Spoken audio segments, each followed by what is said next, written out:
welcome to today's episode. My name is Ron Simpson. I'm a creative entrepreneur from Amsterdam, and we have yet another stellar lineup of guests with today the very, very lovely Jess. Hello. Hi, Ron. How are you? I'm doing very well. Thank you for making the time for us. Of course. Are you looking forward to hitting Amsterdam in September? I am. It's one of my favorite cities to run, and it's always lovely. I don't know that I've been there in September, so I'm excited. Well, the last person I spoke to, he ran 100 miles, as in, Stop. Who did you talk to? yeah. Yeah, I mean, you have to listen to it back. It's Dieter, but was it Dieter? No, it was not Dieter. It was Anthony, Tony. He told me Wow. he ran 100 miles multiple times. Absolutely So he's insane. an ultra runner. I have friends who are ultra runners, and uh, that's a special breed of people right there. That is, that is. Of course, we're talking about the Global Talent Strategy and Intelligence Conference, the GTSI, which will be in September 2025 here in Amsterdam.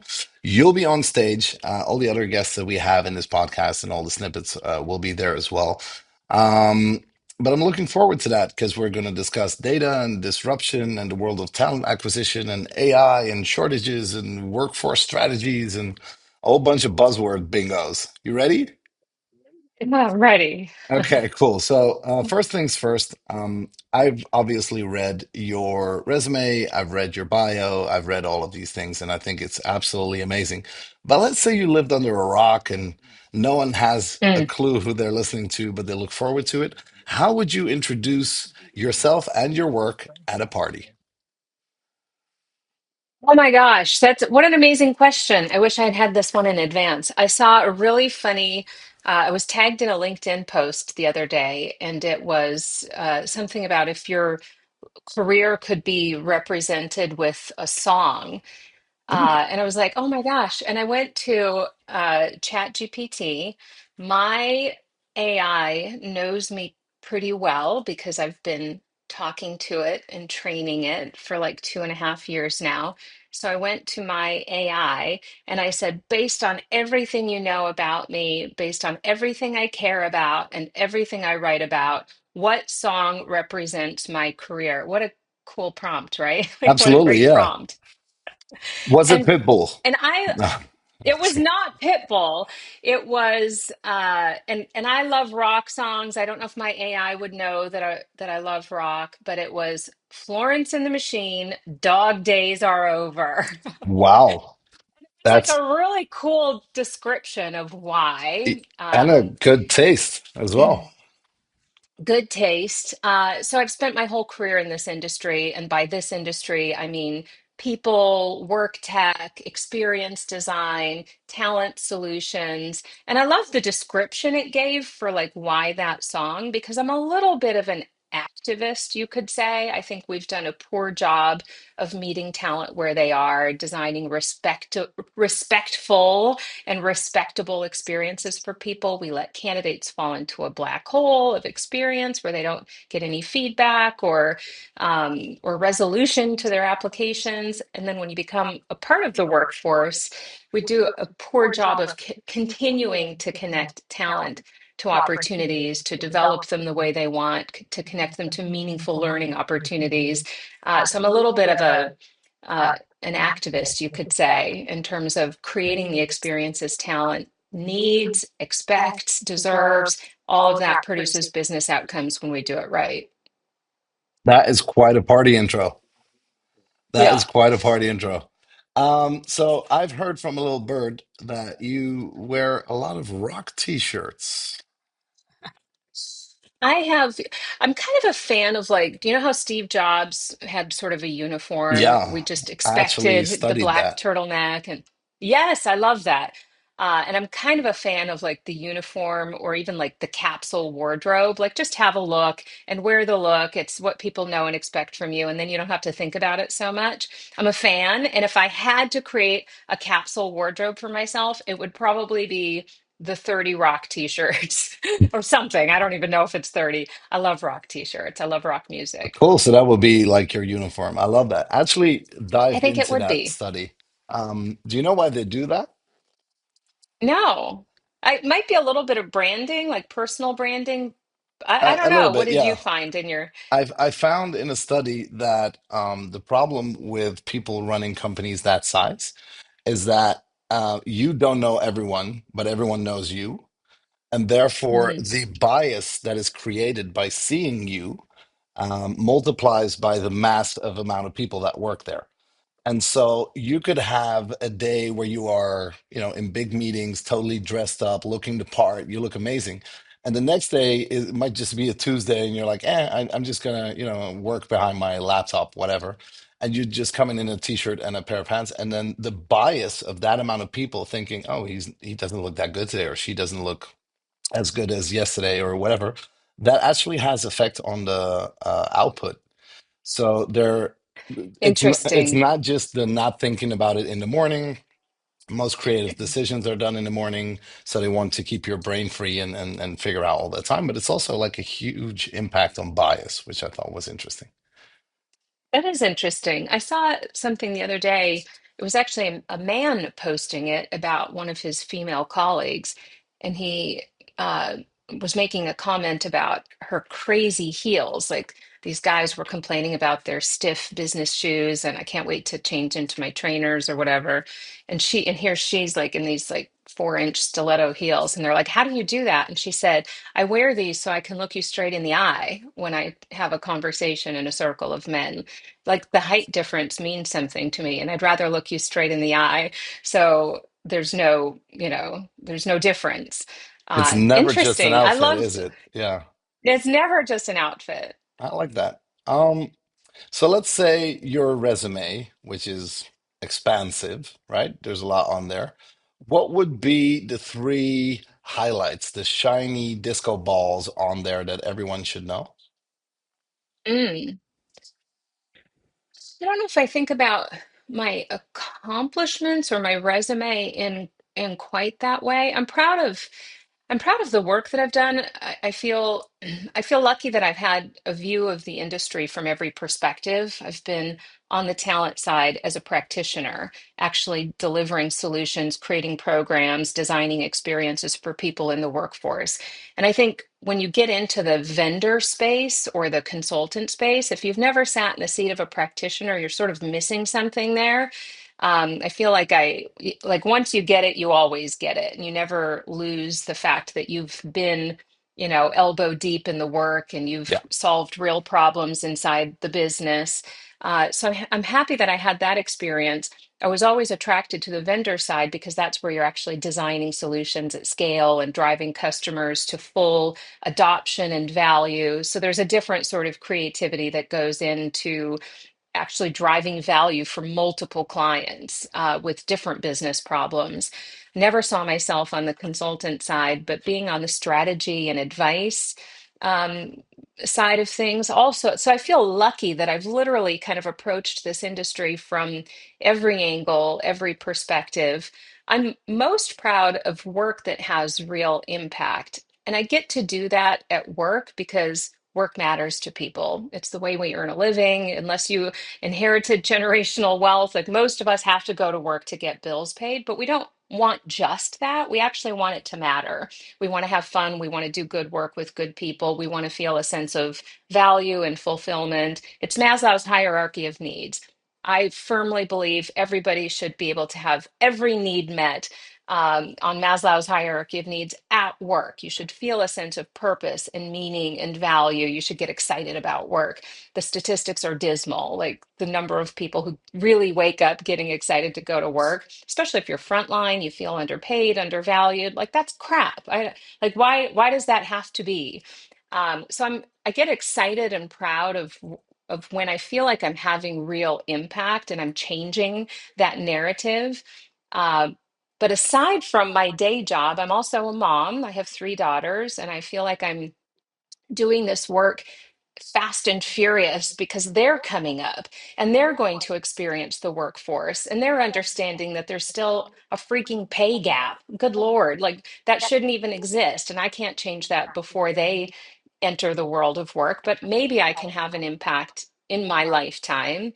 And so, as a mom, there's a different sort of passion that goes into making the world better, the world of work better, designing the kind of world that even deserves girls, which it doesn't today.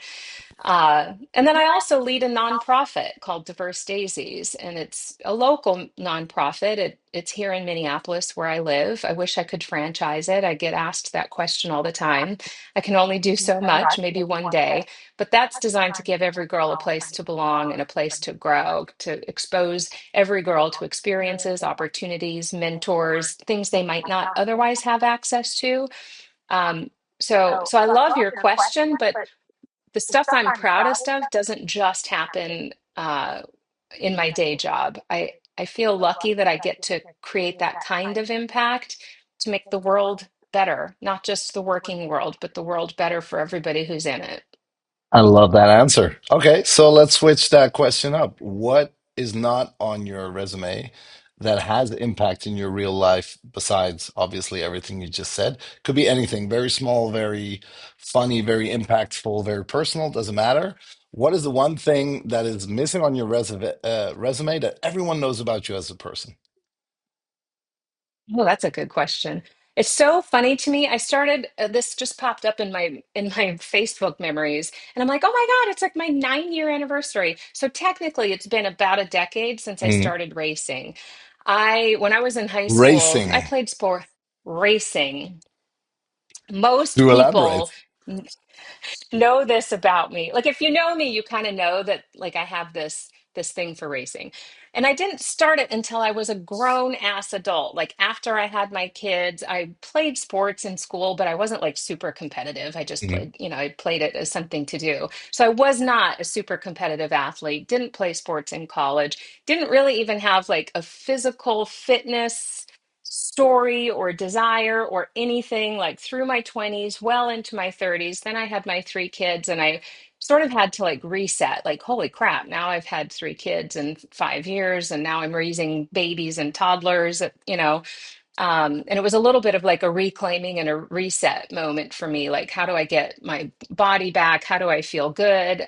Now I have kids to chase around. My first goal ever was to see if I could run 1 mile without stopping. That's literally where I started. And I did it. It wasn't too bad. I kind of thought I wanted to become a runner. I had never been a runner in my life. I caught the racing bug. I started doing 5Ks. Then my goal was to do 5Ks in one summer. And I'm like, well, this is nothing. Like now I've got the bug. And I started racing. I found Spartan racing, which is obstacle course racing, and Ragnar racing, which is long distance relay racing. And I got hooked on both. I have like 40 something medals. I decorate my Christmas tree with them. I love medals and finish lines. I'm a You little bit decorate your competitive. Christmas tree with your racing medals. I'm kind of joking. My I daughter, didn't know I I mean, I could be have a more bunch. impressed. That is absolutely fantastic. So I love that about myself because it means a couple of things. I've taken time in my adult years, in my momming years, to do something for me. And a lot of women lose that, to be honest. You become a caregiver, your momhood takes over your identity, your caregiving and your career years often overlap in a really awkward way where you feel like you've got to prioritize one over the other. And we forget ourselves. Moms know this, working parents know this, but moms in particular. And so a lot of people know that about me, that I got hooked on racing, that I love distance, not just distance racing, but I love destination racing so that I can see beautiful places. And like that's a big deal, to take the time and to make that investment in yourself and to find something that you're so passionate about, you love doing, and it's for you. And of course it pays dividends to everybody that you love and you care for, because when your cup is full, you've got more to give. But I think that's why a lot of women in particular love that about me in a weird way, because it's aspirational. And more people say, gosh, I wish I did something like that for It's myself. not I just wish women. you did I'm too. in awe. It's just, I have a question though, if that's okay. Like, are you Superwoman or are you just so well equipped with the tools and understanding on what it is to be human, what it is to be a mom, what it is to be a worker, that you can really Mm. punch everything together in a way that is also reachable for other people out there? I think it's a little bit of both. Um, I actually I do a little bit of writing on Substack. It's more essay style writing, kind of like a blog, but I feel like I have some things that I really want to dig into and talk about more that people don't have a great understanding of. And when you say Superwoman, I actually wrote a Substack piece about um, the contortion act that it is for some people to participate in a system of work that isn't well designed for everyone. And I actually said I hate it when people say I'm superwoman or moms must be superwomen or like wow, it takes superhuman strength to do what you do or how do you do it all? It should be reachable for everyone, right? That's the goal. Yeah. And so the sort of the, oh, I don't know how you do it all reaction that some working caregivers, working moms, whatever, when you hear that, it's like, I get it. And like, thank you, I think, but it shouldn't take a contortion act to be able to keep all of the plates spinning. And that's something that a lot of people feel and relate to. And I think it's unfortunate. And I'm going to talk a little bit about this at the conference, actually. I'm going to talk about sort of like the system of talent and the way we design the actual operating model and the climate and the system that everybody is expected to sort of act and operate within. The good news is AI is going to break a bunch of this. And so we get to redesign a bunch of this, the whole system in particular. And so your question, yeah, it's a little bit of Superwoman to make it all work because because the system of work isn't designed for people, it's designed for profit.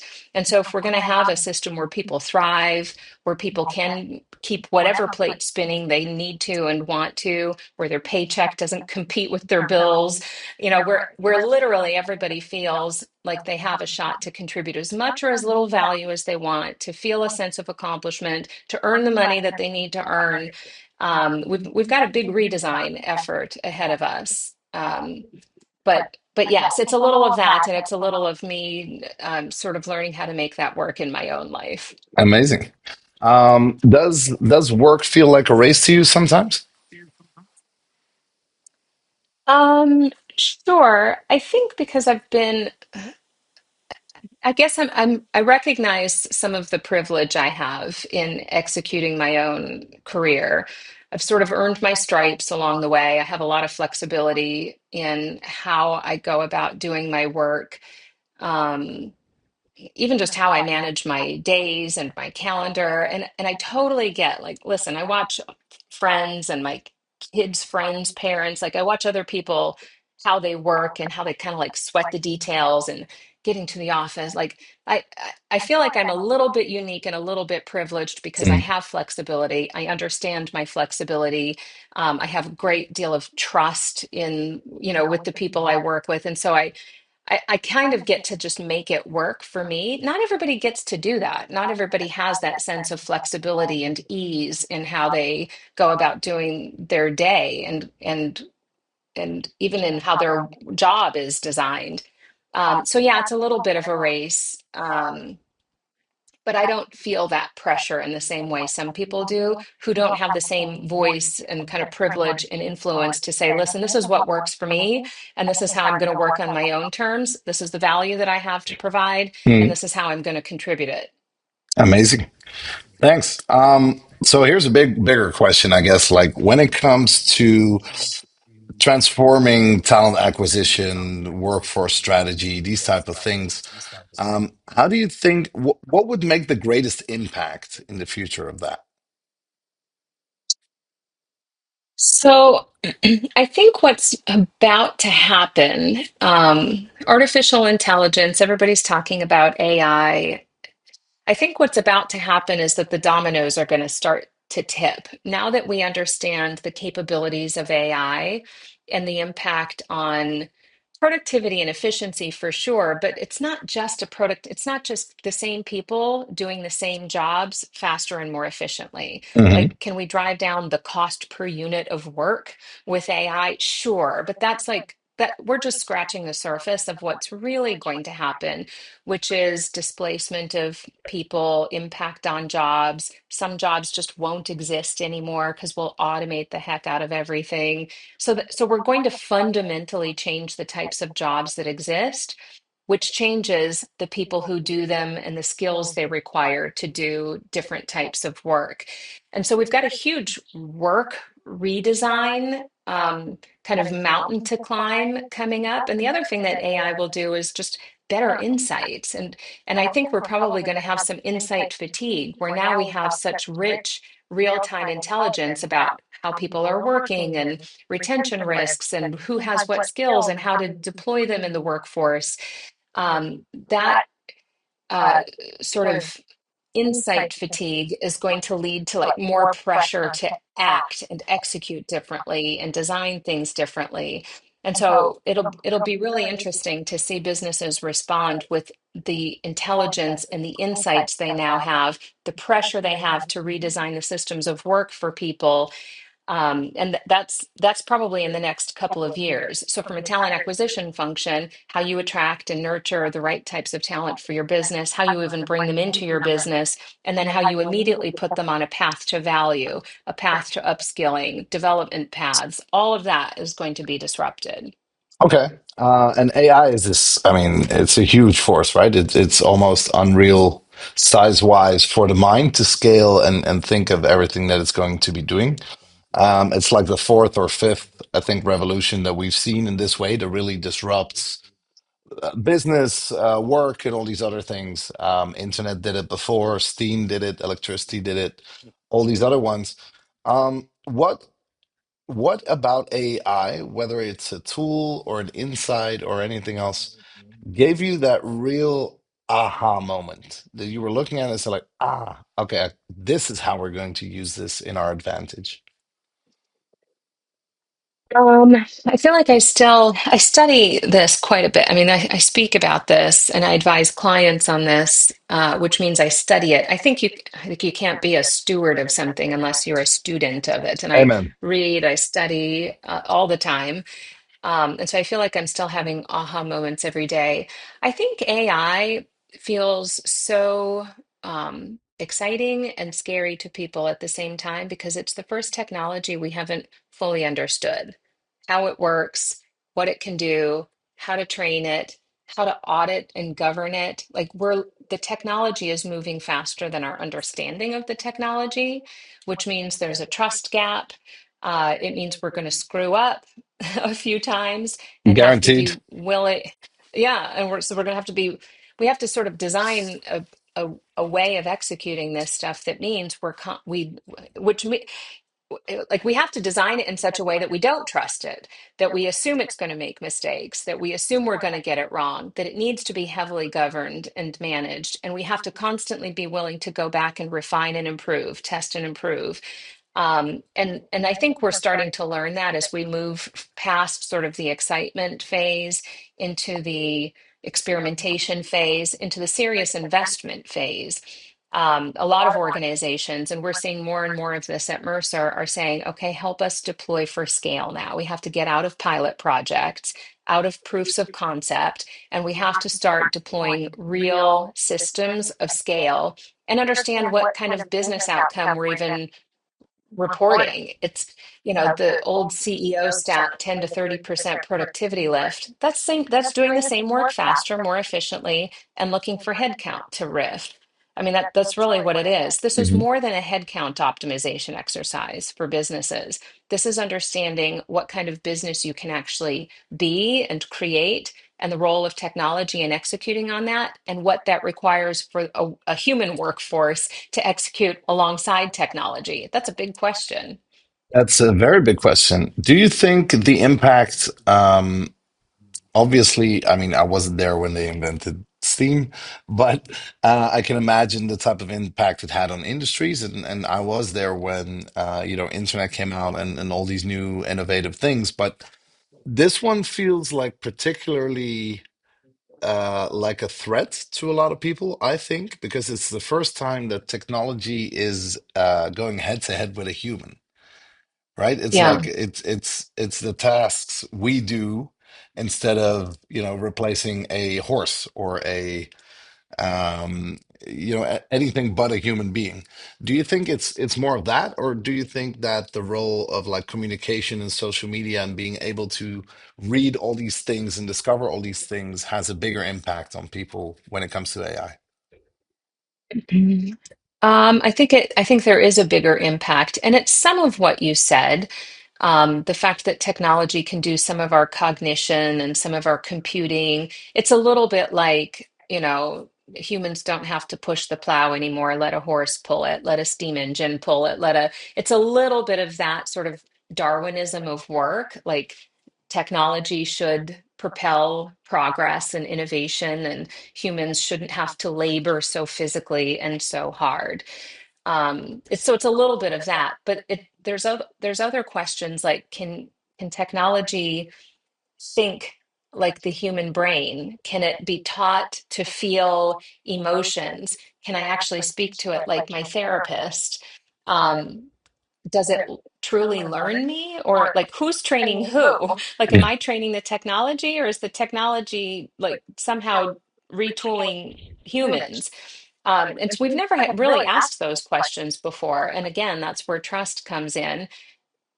AI can also mimic a lot of things. I read a study, Anthropic released a study just last week that AI can, when backed into a corner, technology will blackmail its user, its I've human seen that. user. Yeah. Yeah.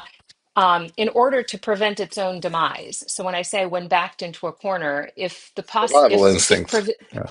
if presented a scenario where turn this off, we don't trust it, it's not working, it's not doing, it will literally blackmail you or trick you or buy time or delay the outcome that would lead to its demise. And that's not a human. I mean, granted, humans pushed the experiment to that degree, but that wasn't like a human construct that they taught it to do. So again, this concept of like technology sort of having its own outcomes in mind that humans didn't tell it to have. That this is the first time in history we're asking some of the ethical questions and moral questions that we've had to ask. So, if that's possible, how do you design systems of scale to not pursue outcomes that humans don't want? Like, my gosh, we all have to like go back to philosophy class and decide, have like the morality of technology conversations. So yeah, this is definitely different than steam and electricity.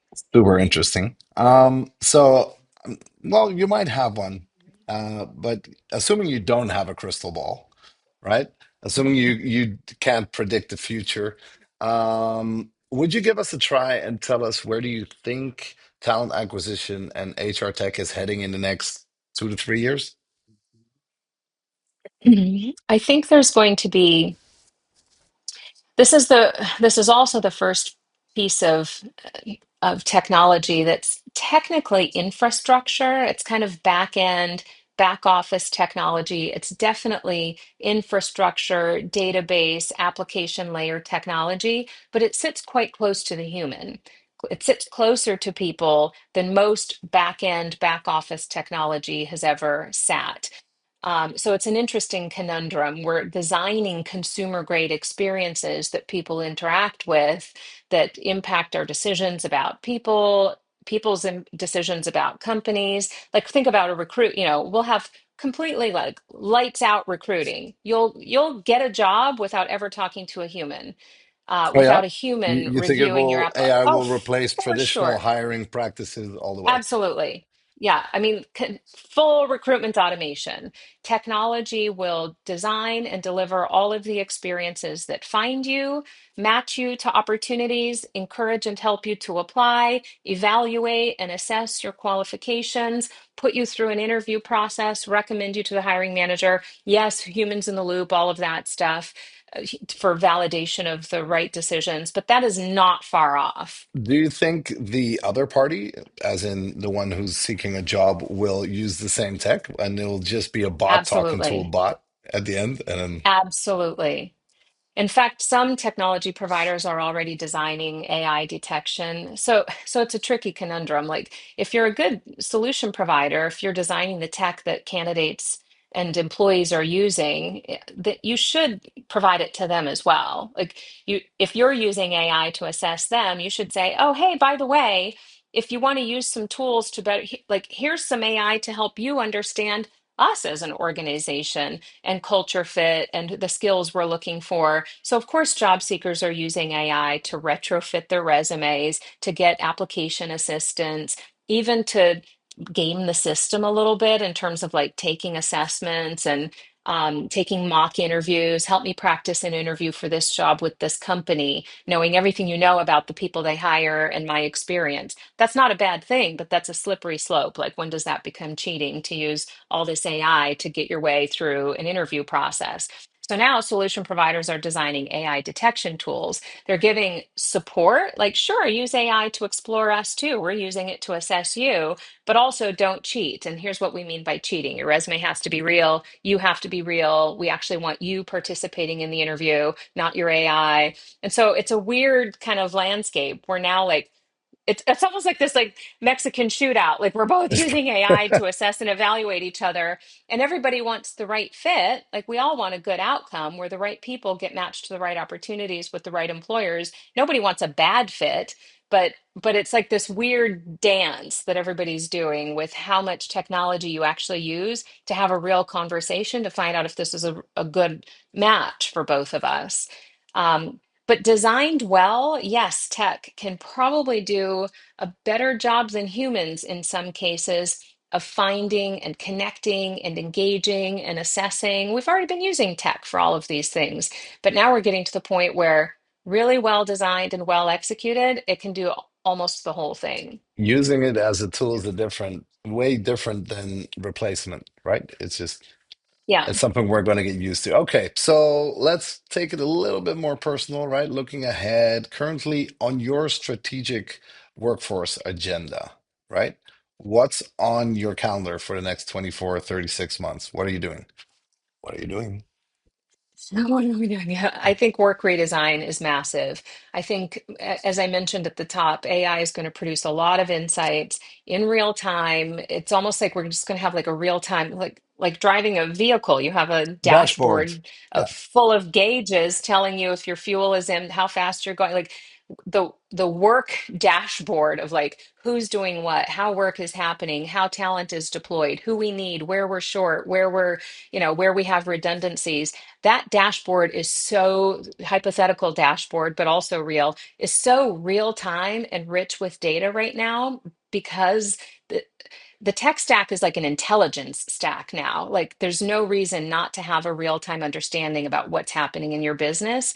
And I think we're going to have not just an execution gap, like making changes in real time, driving agility, pivoting the right people to the right work. Like we're going to have a problem like executing in real time with the intelligence and the insights we have. And I think we're also going to have a huge change management gap. All of the, executing in real time is one thing, but redeploying people, changing how work happens, redesigning jobs and understanding what skills we need, creating those upskilling strategies. Like there's a lot of change management that has to go along with all of this in organizations. And we're probably not going to lean into it heavily enough. We're going to have to remind ourselves, like, oh, that's right. People need help changing in real time. And so I think the execution and change stuff around work redesign is going to be a huge topic in the next couple of years. Okay, so that's on your agenda.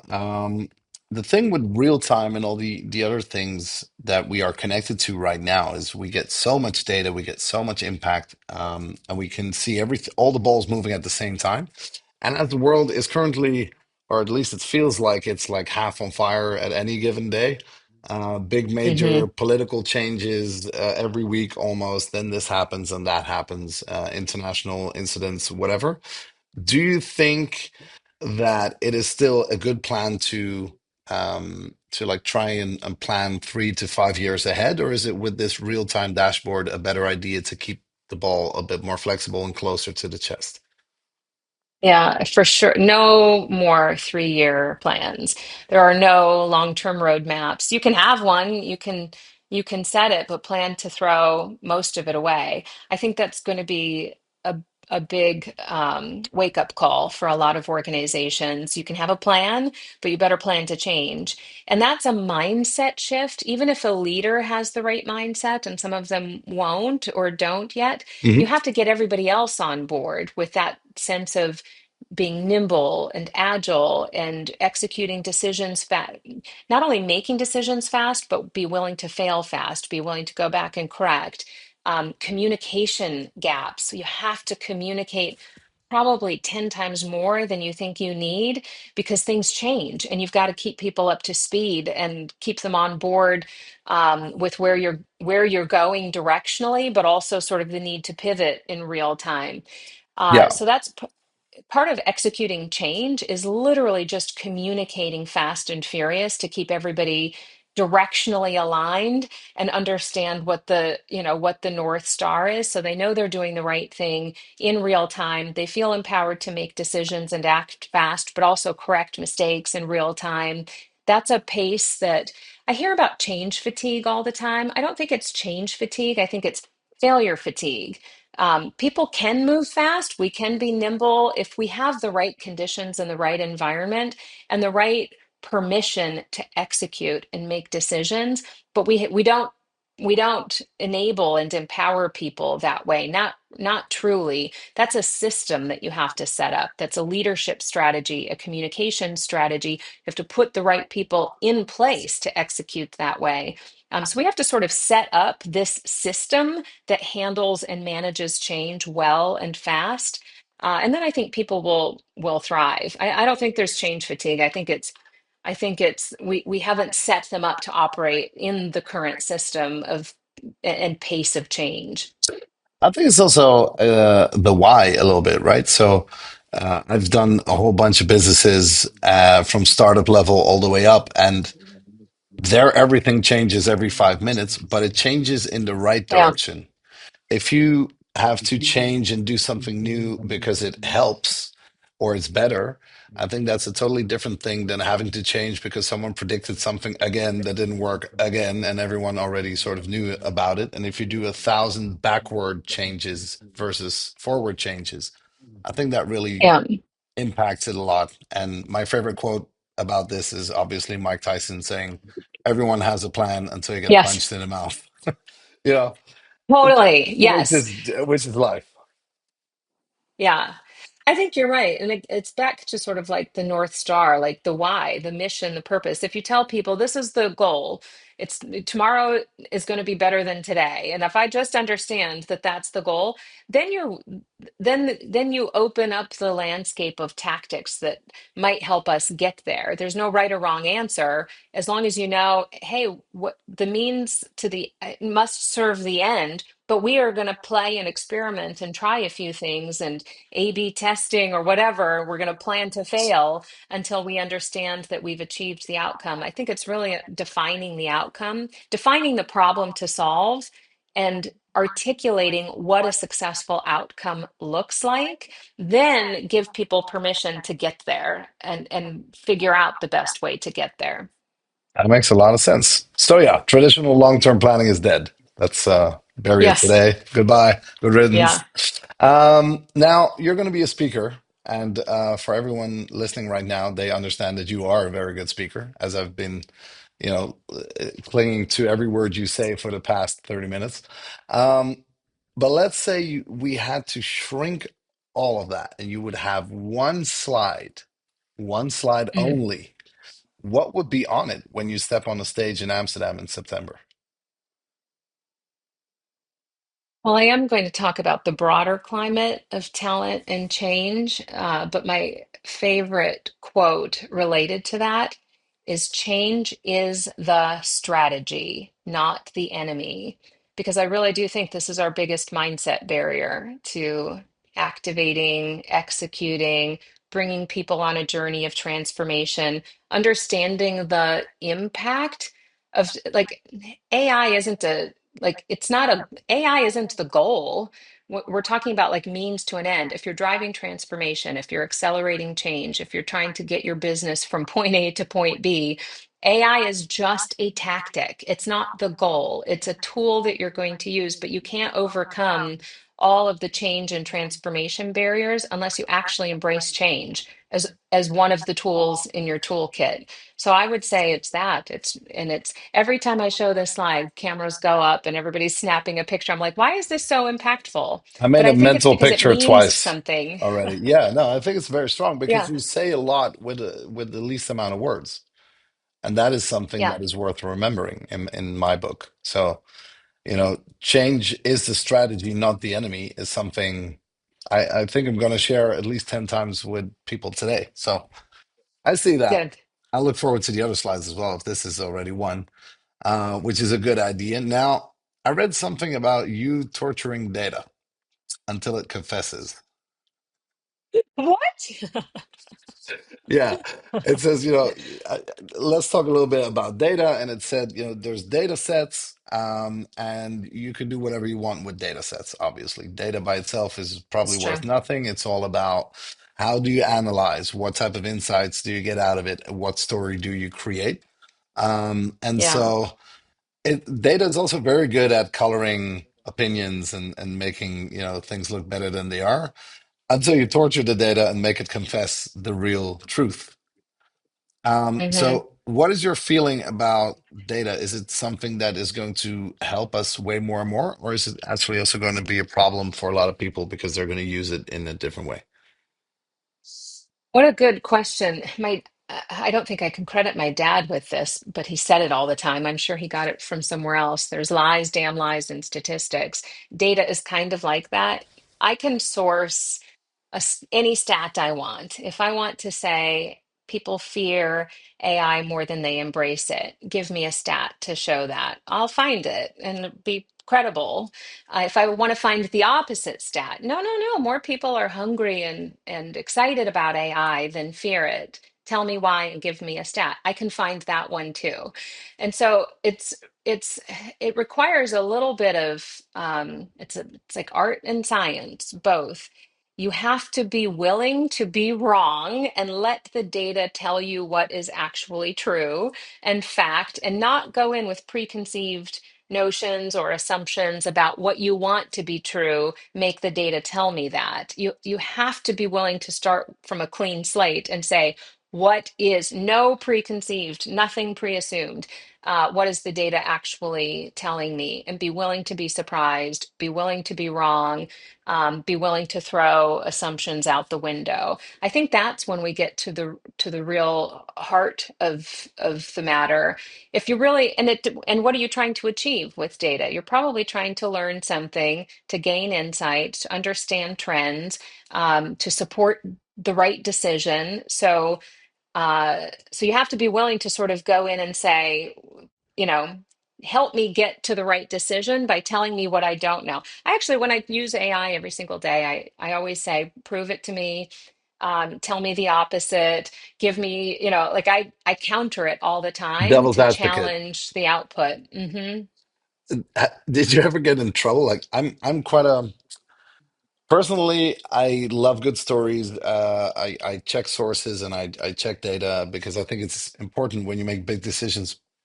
But every now and then I hear something that sounds so good. I just probably want it to be true and I wouldn't check the backstory of it. I had that once and I put it in the slide when I was on stage and absolutely got butchered by someone who knew way more, which was the first Hmm. and last time I will ever not check anything. Um, has Yeah. something like that ever, not necessarily on stage, but happened to you where you were like, oh, I heard a stat or a piece of data that appeared to be right and got you in trouble with a decision? Mm.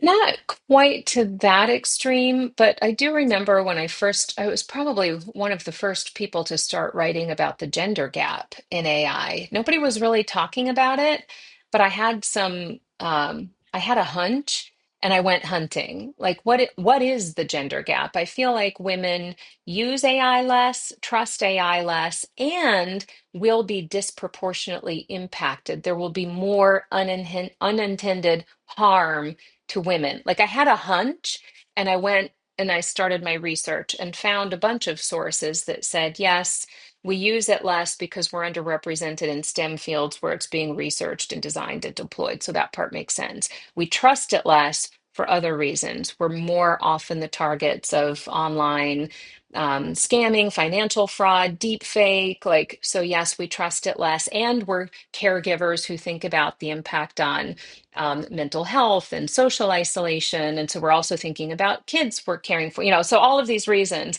And then I sort of went to the third pillar that I had a hunch about.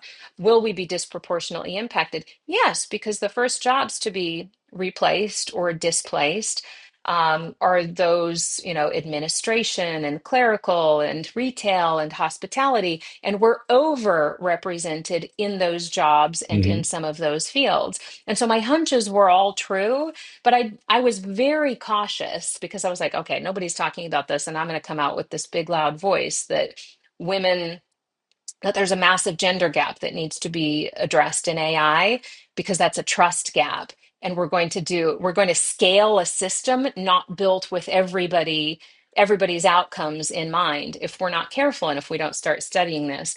And so I have to say, I was pretty careful about understanding why. Like I really needed to get to the deeper level of why and who, and not just women, who else, and what does this mean, and what are the repercussions.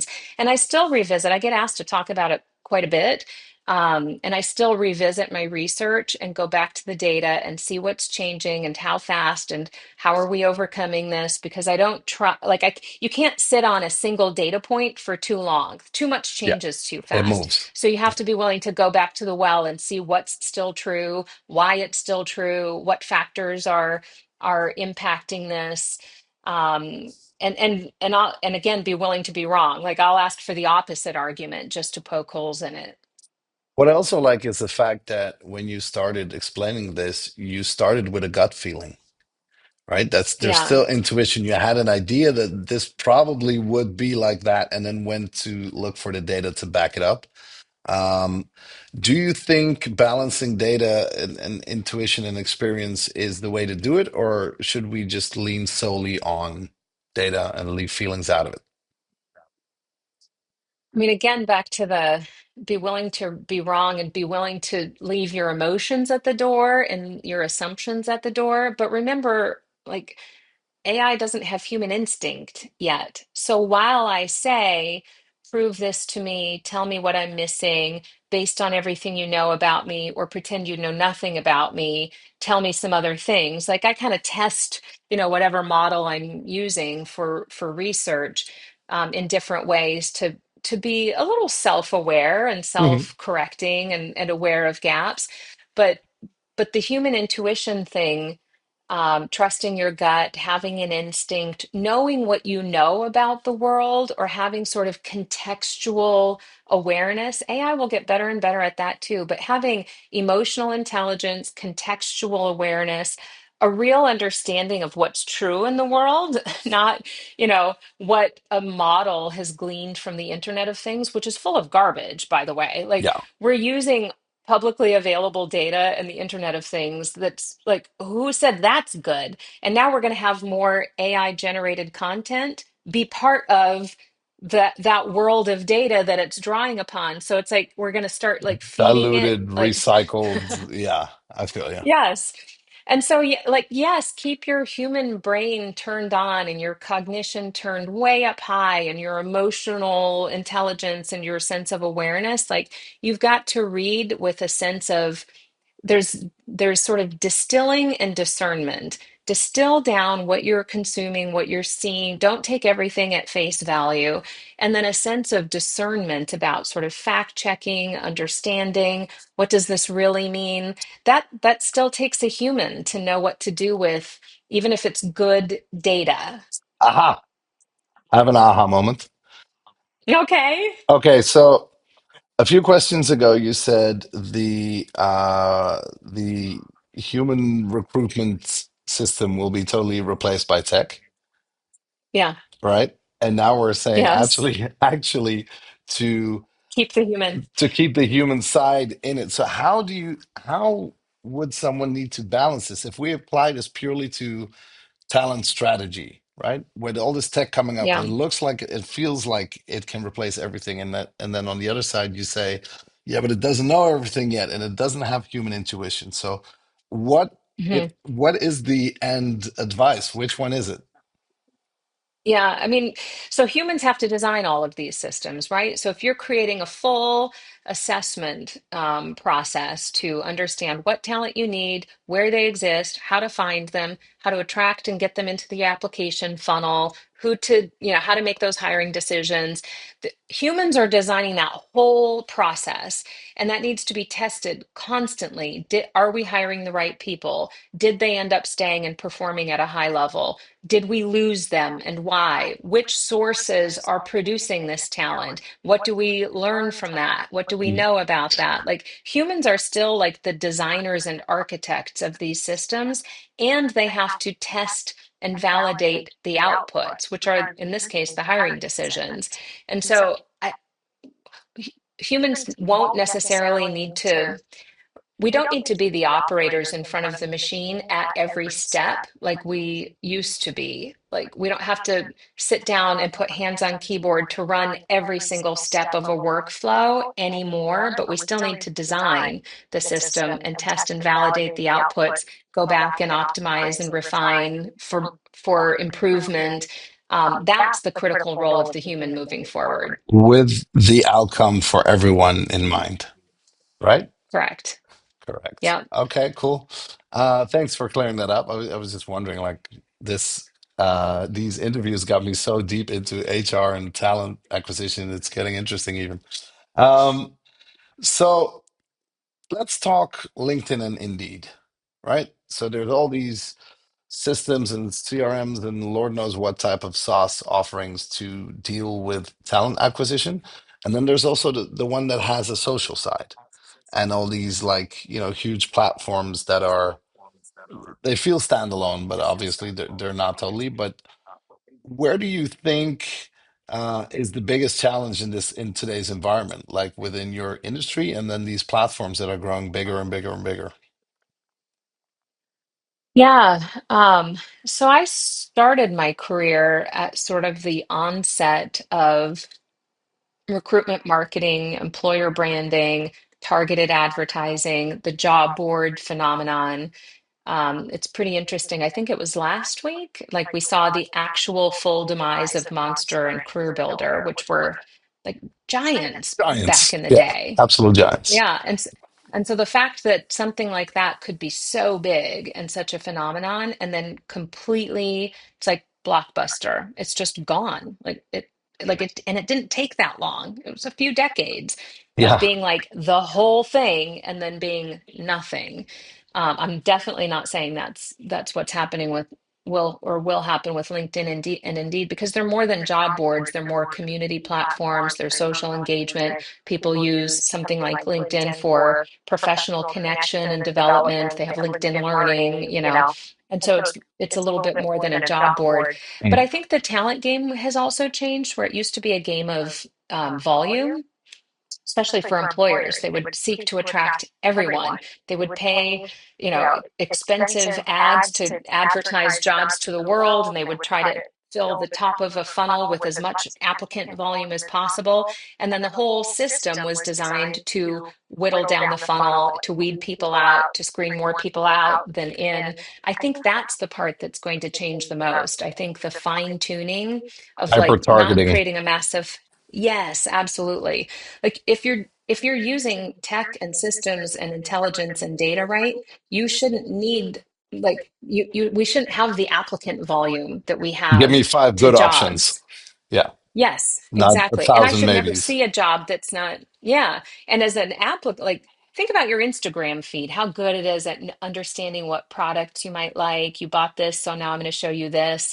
And if you click on it, I'm going to show it to you five more times. Or if you leave something in your cart but don't purchase it, I'm going to nudge and remind you until, like, that's the kind of consumer grade targeting, retargeting, personalization that we should have for jobs. I should never see a job that's not relevant for me. I should never get a job alert or a job match that's not Mm. relevant to me. We're going to get really like precision tuned Use the in. machine learning. Yeah. Yes, absolutely. I think that's interesting. I can't wait till social opens up the algorithm more. Because I think everyone has their own reasons for having this, but like not everything I look at is what I like. Sometimes Yeah, I research something for work, or I play a kid's song on my Spotify that should not go into my algorithm type stuff. And you see a little bit more access to taking pieces out that you don't want in there. But I think I would also really enjoy, especially when it comes to work and stuff, being able to give them the information they need to give me the algorithm I'm searching for, quicker than just, yeah. looking through jobs that I don't care about. I think So that's do you very ever interesting. do you tune your algorithm or your models? Like sometimes I'll go into privacy I do. mode because I don't want it to skew my, like, this isn't relevant data. This is a Exactly. Yeah. random, yeah. I use it on And everything. I I tune use it for my, music. I use it on socials. I use it everywhere where I'm like, everything I'm going to do right now or listening to or watch has nothing to do with what I want to see on Monday. Let's, yeah, boom, put it off. Yeah, I think it's yeah. interesting. I remember one time Spotify showed me like Michael Bublé just released a new album. We thought you'd want to know. And I'm like, how did you get that wrong? I do not want to know this. How did this algorithm happen? Yeah, yeah, yeah. Someone is secretly No, playing no Michael shade Bublé. against. Right. Mm. Yes, exactly. Yeah, yeah. Rock t-shirts. No, we get it. It's fine. Yeah. Okay, so we've seen big players like LinkedIn and like Indeed. Do you think? For me, when you started talking about, the disappearances of these big platforms, it's funny because I'm from a very branded entertainment and tech world. So I was brought up with the idea Coca-Cola could never, Google could Right. never. These are the giants, right? And then something like a ChatGPT comes out, and I'm not saying that they beat Google or they will beat Google, but it's definitely a contender that the world Hmm. is watching. So, but it's also a new product, right? A Google search used to give you options, and a ChatGPT search gives you answers. Whether they're correct or not, that's a different thing. But do you Yeah. think that there will be new players in this thing? Like if Indeed and LinkedIn would be the Googles of the world, that there would be a totally new platform acting different, different data sets, different data points that would come out and just do something else. Have you seen any of these? Yeah, for sure. I mean, I think there's no, especially if you've been working in the HR industry, I don't think the notion of HR technology, which are payroll systems and HRIS to hold all your employee data and workforce planning systems and the systems we use to hire and create learning courses, like we used to have this massive category of HR technology, and a lot of it was tech for HR people to run administration and compliance and to manage the workforce. That category is kind of irrelevant or sort of redefining itself because now it's work tech and it's all of the technology and systems that everybody uses, including people in the workforce, talent who are touching systems. So it's not HR tech for HR people anymore. It's work tech. It's everything we touch One in the size course of, fits all. Yeah. yeah, and that puts players like Microsoft in the category. We've never, like, Microsoft isn't HR tech, it's work tech though. Think about, like, LinkedIn has 1 billion users worldwide. Think about everybody who uses Microsoft or Google or whatever for their calendaring and their messaging and stuff like that. And not so when you think about the number of users they have in the systems that we touch and we go to and we interface with every day, what's that? Data. Data is sentiment, it's intelligence, it's understanding workflows, which drives automation. So those are the players that are going to get super. And then, of course, all of the open AIs and the Anthropics. Users are power. And the more eyeballs you have coming to and using your tech every day, the bigger player you are. Couldn't agree more. Okay. Um, there's also something going on about the shortage, or at least the feeling of a shortage in the talent marketing. Um, do you think there is a real shortage, or do you think you need to innovate or get the basics right, or use a better tool, or go remote? What's your take on it? Yes. Oh, I love this. The talent shortage is bullshit. Um, it Louder for the may people in the back. exist. Come on. I know. Okay, so do we have enough people with the right skills to do the work at hand? We've never had the right data to be able to say that.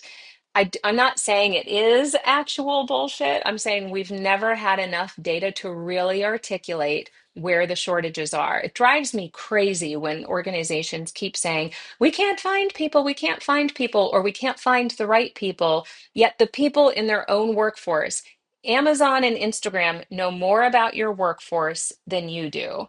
I absolutely will die on that hill. So, even understanding who you have in your workforce, what skills they have, what they can do, what they want to do, what they're working on and touching every day, like you lack even that basic intelligence to understand if people are well employed, underemployed, correctly deployed to do the right types of work in your workforce. So, you can't really talk about skill gaps and talent shortages unless you have deep understanding about who's in your workforce and how they're performing today.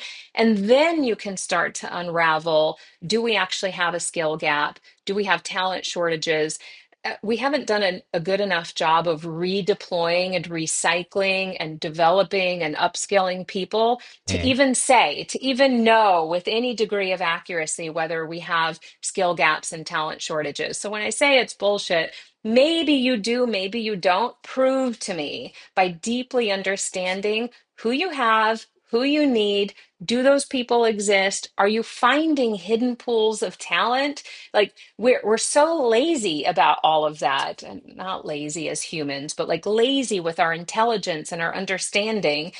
So when I say that, you opened a can of worms for me. It's one of my favorite Keep topics. going. When I say that, it's more of a challenge, like you got to prove it to me.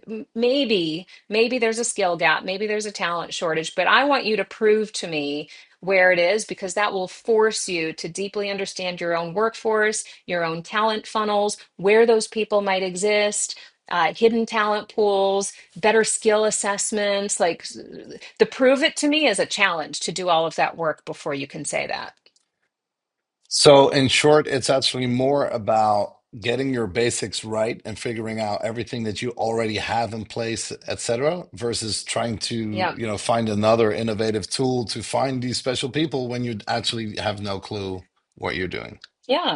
Yeah, I call Yeah, bullshit too. I mean, most people who leave organizations leave because they don't feel like they can be fully, they don't feel like they don't have they have the opportunities to grow and develop and to gain new skills and to keep increasing their pay and their promotion opportunities. So we leave because we feel like we can't grow with the organization, which is super ironic because organizations are saying we need more people, we need people to have different skills, we need people to upskill, and we have this knee-jerk reaction to go recruit externally all the time instead of grooming and growing our own people. So it's a little bit of a dichotomy where organizations are like, where are all the people, where are all the good people, and then the people inside your own organization are like, why aren't you growing and developing me? Like, We're what's right here. next? Do you Yeah, even, like, where are my mobility options and opportunities to move around and gain new skills and increase my pay?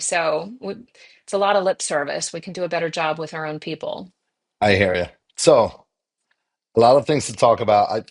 I hope you do a keynote talk of 6 days when you're here. I'm here for it.